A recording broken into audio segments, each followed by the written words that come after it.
Boa noite, igreja, na doce paz do Senhor Jesus, amém? É uma alegria para nós estarmos começando mais uma semana na presença de Deus. E é tão maravilhoso quando o Senhor já começa através do seu Espírito Santo, através destes louvores abençoados, ministrar ao nosso coração. Este é o diferencial de quem serve a Deus e de quem é um verdadeiro adorador. No livro de Lamentações, no capítulo de número 3 e versículo de número 21, que diz-nos assim a palavra de Deus: quero trazer à memória o que me pode dar esperança. Amém? Meus amados, eu meditando esta semana nessa palavra, e algumas outras, a gente sempre está com o coração na palavra, e querendo ouvir o que o Senhor quer ministrar para nós. E a palavra de Jeremias, e neste momento em que ele fala dessa forma, falou muito ao meu coração.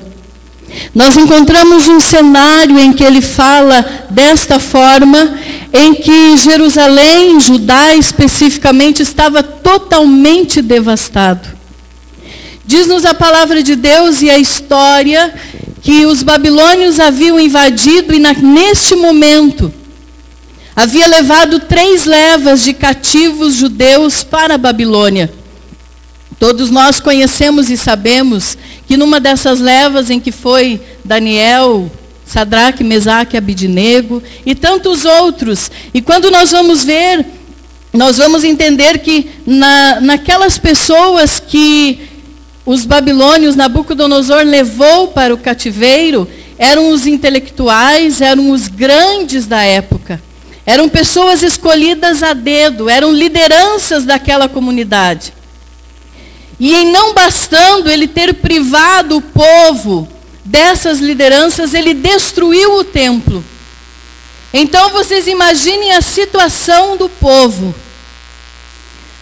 Ficaram ali apenas os colonos, as pessoas mais humildes. E ali estava inserido este profeta. E quando nós lemos os versículos que antecedem a ele, que eu li e compartilhei com vocês, faz uma menção da situação do povo. E o que me chamou a atenção nos versículos anteriores, em que Jeremias diz assim, no versículo de número 16, fez-me quebrar com pedrinhas de areia os meus dentes. Fartou-me de amargura e saciou-me de absinto, nos que antecedem a esse. Afastou a paz da minha alma, esqueci-me totalmente do bem. Então ele disse, já pereceu a minha glória, como também a minha esperança se foi. Aí ele fala assim, lembra-te da minha aflição e do meu pranto.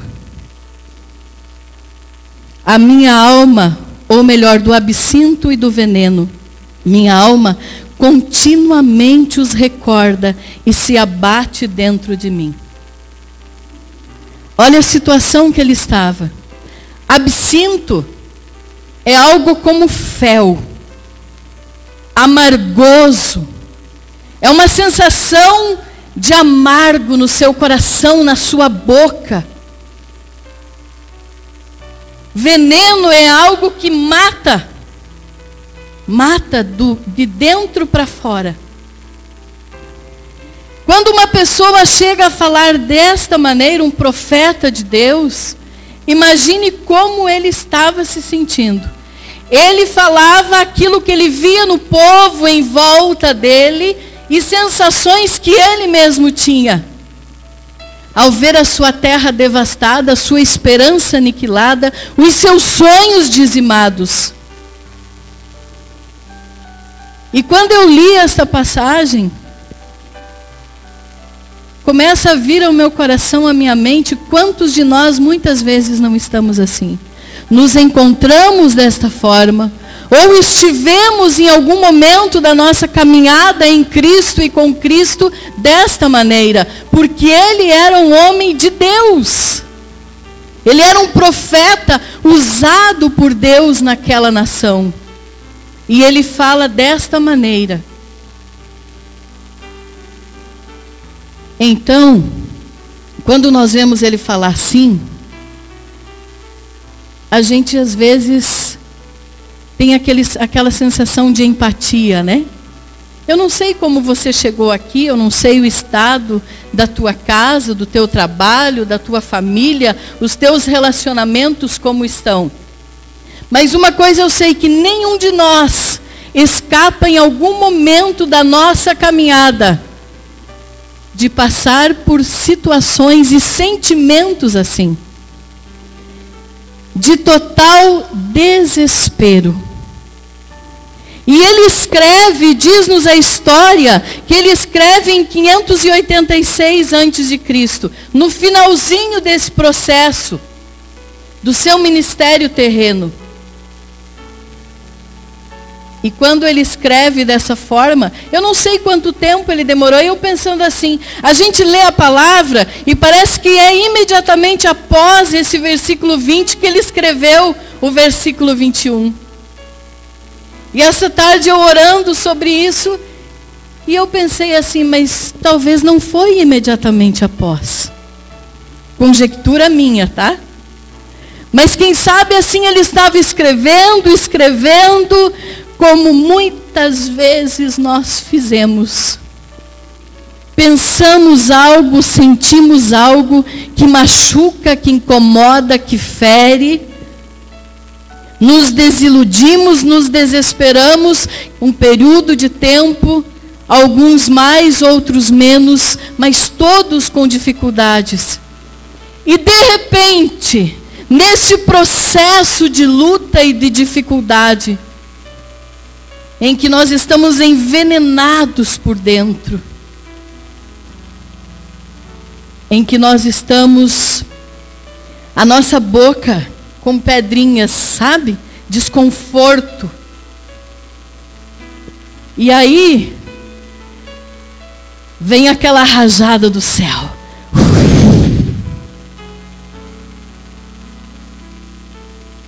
Vem aquela presença gloriosa do Espírito Santo de Deus. Você já sentiu isso? Já sentiu? Já sentiu você despedaçado e condoído e olhava para os lados e não via mais esperança? E de repente você sente a presença de Deus. E aí você muda o teu discurso. Aquele coração cheio de raiva, cheio de veneno, cheio de amargura, cheio de tristeza, enche daquela paz que excede todo entendimento, razão ou circunstância humana. Aleluia!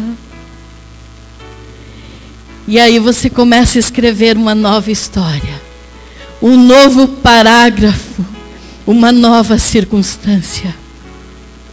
Quero trazer à memória aquilo que me pode dar esperança. Esperança significa fé, confiança. Fé é a certeza das coisas que eu não vejo, o firme fundamento das coisas que eu espero. Você tem fé? Nesta noite você chegou aqui, esta semana está difícil. O Espírito Santo de Deus quer derramar na tua vida essa esperança, esta fé, que vai contra a correnteza. O mundo está dizendo assim, ó, estamos em crise, está em dificuldade, está difícil, tá, mas eu vou contra isso. Eu vou contra isso. Eu vou contra esta onda, porque o meu Redentor vive e eu creio nele. Aleluia! É fácil? Não, não é fácil. Eu estava lembrando hoje à tarde, hoje durante o dia, à tarde, e me veio à memória a história da Sunamita. Vocês lembram da Sunamita? Quem conhece essa história? Está ali registrada em 2 Reis, no capítulo 4, e eu marquei aqui. Sunamita era uma mulher que ela vivia em Sunem, e de repente ela viu que o profeta Eliseu passava por ali. Passava junto com Geazi, aquele servo meio caduquinho de Eliseu, né? Rapazinho meio agitado. E eles passavam ali, aquela mulher observou e compartilhou com o seu esposo, disse: olha, nós temos condições, nós temos um lugar, vamos fazer um lugar para o profeta pousar aqui. As hospedarias, os lugares naquela região eram muito pobres, muito deficitários. E eles fizeram. E aí Eliseu passava e quando chegava ali, cansado da sua jornada, hospedava-se ali. Tinha um quartinho no andar superior que ela fez, fresquinho, com água, comida, uma cama, um lugar para o profeta. Num determinado momento, não se sabe quando, Eliseu quer abençoar aquela mulher. E ele diz para Geazi: o que eu posso fazer por ela? E vai conversar com ela e quando diz: o que tu precisa? Eu quero te abençoar de alguma forma. E algo que me chama a atenção é que ela diz assim: eu habito no meio do meu povo. Quando ela fala dessa maneira, o que a gente entende, meus amados? Que para ela está tudo bem. Ela tem o seu marido, ela tem uma boa condição financeira, ela está em paz com a sociedade onde ela vive, está tudo bem. Mas ela não fala algo que lhe incomoda com certeza, que é a falta de um filho. Talvez ela não fale para o profeta porque ela nem tem fé suficiente, ou ela não quer dar este passo de fé e ousadia e dizer: eu preciso. Sabe quando tu limita Deus? Tu diz: Deus, eu sei que tu podes, mas tu podes até aqui, porque daqui em diante eu acho que não. Muitas vezes é comodismo, muitas vezes é medo de mergulhar na presença do Senhor. Meus amados, nesta noite o Senhor diz para alguém que está aqui: chega de ter medo, mergulha na minha presença, porque eu tenho mais para te dar. Mais para te dar. E aquela mulher então diz que está tudo bem, mas Geazi era observador. E algumas pessoas dizem, algumas ministrações, que ele faz uma figura do Espírito Santo. Ele leva para o profeta aquilo que ela precisa. Ele diz: olha, ela não tem filho. E aí o Eliseu vai até ela e disse: daqui 1 ano conceberás e terás um filho em teus braços. Ao que ela responde assim: ah, profeta, não brinque comigo. Não coloque falsas esperanças no meu coração. Ei, nesta noite, quem sabe tu estás dizendo assim: eu nem quero criar esperanças que eu sei que não vai acontecer. Quem sabe tu está indo só na beiradinha do rio e está com medo de pedir para o Senhor aquilo que tu acha que Ele não pode te dar. Mas Ele diz para você: eu posso. Aleluia!